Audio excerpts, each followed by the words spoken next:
The 700-bed Crossroads Correctional Center at Shelby employs nearly 180 people at full staff, and some travel from as far away as Great Falls, 90 miles to the south.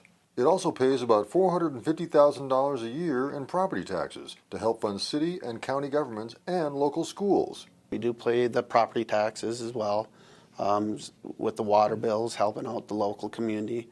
A lot of the staff members work hand in hand with different organizations such as the Kiwanis Club or the Chamber of Commerce to be a part of the community. We are definitely a part of this community. Local leaders say it should be a no-brainer for the state to renew the contract with Tennessee-based operator CoreCivic, which has run the prison since it opened in 1999. Really, in my view, you have the perfect thing. You have somebody doing what needs to be done to take care of those inmates, and the state monitors that contract every day to make sure they're living up to the standards required. But critics question whether Crossroads will be needed for the long term as Montana embarks on reforms designed to reduce its prison population. They also say, as a private operator, CoreCivic isn't providing the best treatment and training to help inmates prepare for re-entry into society. My preference would be that the state come up with a plan to remove that facility from CoreCivic ownership and operation and use it as a way to provide the programming that so many incarcerated Montanans need in order to fulfill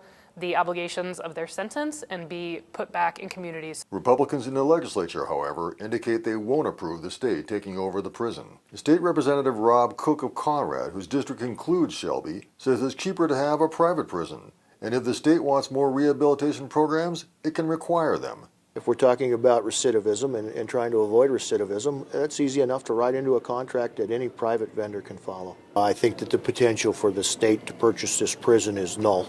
Governor Steve Bullock's administration says it's talking to CoreCivic about changes in the contract, but is keeping all options open.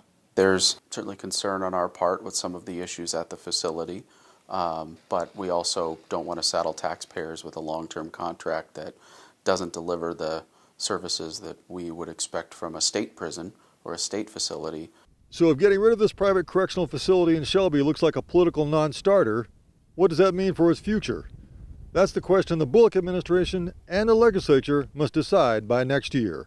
Reporting from Shelby, Mike Dennison, MTN News.